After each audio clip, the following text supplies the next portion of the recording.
नमस्कार बच्चों, देखिए नीट से रिलेटेड अपडेटेड सिलेबस है। तो इसमें देखिए है क्या अपडेटेड सिलेबस में आपको देखने को क्या मिलेगा कि ये फिजिक्स का क्लास 11th का है। तो फिजिक्स क्लास 11th हमको तो फिजिक्स से मतलब नहीं, क्योंकि मैं बायोलॉजी डील करता हूँ, तो बायोलॉजी की ही बातें करेंगे। 11th और 12th का नीट यूजी 2025 का अपडेटेड सिलेबस। तो आइए हम लोग क्या देखते हैं बायोलॉजी का। तो ये आपका फिजिक्स ओवर हो चुका है, इसके बाद केमिस्ट्री है क्लास 11th, उसके बाद बायोलॉजी शुरू होता है। तो बायोलॉजी में आप देखिए बॉटनी है। तो सबसे पहले आपका क्या है बॉटनी। तो बॉटनी क्लास 11th का है। Syllabus updates for NEET UG 2025 botany. Cell unit of life entire chapter, उसमें कोई चेंजेस नहीं है। Cell cycle cell division entire chapter है, सब पढ़ाना है। द लिविंग वर्ल्ड, इसमें what is the living, biodiversity, need for classification, taxonomy and systematics, concept of species and taxonomical hierarchy और बायोनॉमिकल नॉमेनक्लेचर, ये सब पढ़ाना है। हटा कौन सा दिया गया है, टैक्सोनॉमिकल ऐड, ये हटा दिया गया है टॉपिक, जिसमें आपने की कपलेट्स और म्यूजियम और हर्बेरियम ये सब चीज़ें पढ़े थे। उसके बाद अगला चैप्टर है बायोलॉजिकल क्लासिफिकेशन, पूरा पढ़ाना है, उसमें कुछ चेंजेस नहीं हुए। मॉर्फोलॉजी ऑफ फ्लावरिंग प्लांट्स में आपको root, stem, leaf, inflorescence, flower, fruit, seed और फैमिली में आपको पता है कि 3 फैमिली पहले से ही दिया था, फसलमीस, फेबेसी, सोलनेसी, लिलिएसी, और साथ ही साथ क्रूसीफेरी भी दिया था। तो केवल उसका डायग्राम दिया था, फ्लोरल डायग्राम, डिस्क्रिप्शन नहीं था। इस बार इसमें डिटेल दिया गया है, मतलब मालवेसी न्यू फैमिली जोड़ी गई है, क्रूसीफेरी भी है साथ साथ में, कंपोजिटी और ग्रेमिनी, ये 4 नई फैमिली हैं। हालांकि क्रूसीफेरी मैंने बताया था, फ्लोरल डायग्राम दिया था और डिस्क्रिप्शन नहीं दिया था, इस बार डिस्क्रिप्शन भी दिया गया। ये है आपका, और कुछ इसमें से हटाया नहीं गया है। अगला चैप्टर है एनाटॉमी ऑफ फ्लावरिंग प्लांट्स, इसमें tissue, anatomy and functional of different parts of the flowering plants. Secondary growth को हटा दिया गया है, ये इस चैप्टर से हटा दिया गया। प्लांट किंगडम में इंट्रोडक्शन, उसके बाद आपका slide feature and classification of algae, bryophyte, pteridophyte, gymnosperm, ये सब था। एंजियोस्पर्म को हटा दिया गया, angiosperm, plant life cycle, alternation of generation, ये सब टॉपिक आपका हटा दिया गया।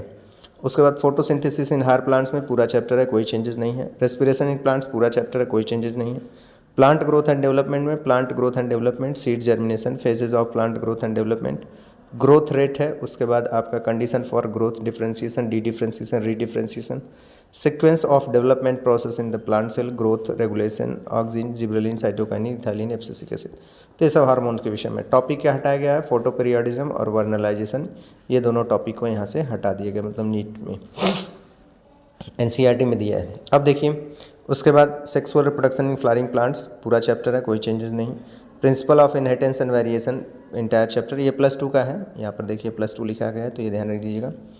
उसके बाद principle of inheritance and variation पूरा चैप्टर है। Molecular basis of inheritance and वेर चैप्टर है। माइक्रोब्स इन ह्यूमन वेलफेयर पूरा chapter. Organism and population entire chapter, कोई चेंजेस नहीं है। तो ये आप देखिए, ये जो आपका मतलब sexual reproduction flowering plants, principal of inheritance and variation, ये सब पूरा है, उसमें कोई चेंज नहीं। इकोसिस्टम भी दिया है। इकोसिस्टम में ecosystem pattern, components, productivity and decomposition, energy flow, pyramids of energy, biomass, energy, topic इसमें से हटाया गया है। इकोलॉजिकल सक्सेशन, न्यूट्रिएंट साइक्लिंग और इकोसिस्टम सर्विसेज, ये सब हटा दिया गया है। बायोडाइवर्सिटी कंजर्वेशन पूरा चैप्टर है, इसमें कोई चीज़। तो ये नीट का सिलेबस था बॉटनी का। आइए उसी तरह जूलॉजी का भी देख लेते हैं। तो जूलॉजी में देखिए, जूलॉजी में आपका है एनिमल किंगडम, पूरा चैप्टर है, कोई चेंजेस नहीं है। उसके बाद स्ट्रक्चरल ऑर्गेनाइजेशन इन एनिमल्स, उसमें एनिमल टिश्यू पढ़ाना है। Morphology, anatomy, function of different system, digestive, circulatory, respiratory, nervous, reproductive और कॉकरोच एंड फ्रॉग, ये सब दिए। अर्थवाम को इन्होंने हटा दिया, मतलब अर्थवाम हम लोगों को नहीं पढ़ाना है। बायोमॉलिक्यूल्स पूरा चैप्टर है। Breathing and exchange of gases पूरा चैप्टर है। बॉडी फ्लूइड्स एंड सर्कुलेशन पूरा चैप्टर है। एक्सक्रीटरी प्रोडक्ट्स एंड एलिमिनेशन पूरा चैप्टर है। लोकोमोशन मूवमेंट पूरा चैप्टर है। उसके बाद न्यूरल कंट्रोल एंड कोऑर्डिनेशन में आप देखेंगे neuron and nervous system in humans, CNS, PNS, और उसके बाद आपका visceral nervous system and generation and conduction of nerve impulses, ये है। हटाया गया है रिफ्लेक्स एक्शन, रिफ्लेक्स आर्क और sensory reception and processing, human I and year, ये सब टॉपिक हटा दिया गया है। अब देखिए केमिकल कोऑर्डिनेशन एंड रेगुलेशन में इंटायर चैप्टर है, उसमें कोई चेंज नहीं, मतलब हार्मोन चैप्टर पूरा का पूरा एज यूजुअल है। उसके बाद देखिए ह्यूमन रिप्रोडक्शन, मतलब 12th में बहुत कम ही चैप्टर, मतलब चैप्टर तो हटाए गए हैं, लेकिन कौन सा चैप्टर नहीं हटाए। जैसे ये देखिए आपका है ह्यूमन रिप्रोडक्शन पूरा दिया है, कोई चेंजेस नहीं, मतलब पूरा चैप्टर पढ़ाना है। रिप्रोडक्टिव हेल्थ पूरा चैप्टर है। इवोल्यूशन पूरा चैप्टर है। ह्यूमन हेल्थ एंड डिजीज पूरा chapter. Biotechnology, principle and process पूरा है, और बायोटेक्नोलॉजी एंड इट्स एप्लीकेशन पूरा है। इसमें से एक टॉपिक हटा दिया गया है, एंटायर चैप्टर है। टिश्यू कल्चर भी नया इंक्लूड किया गया, तो ये नया टॉपिक है टिश्यू कल्चर में, देख लीजिएगा, ये इंक्लूड किया गया, पहले तो नहीं था, ठीक है।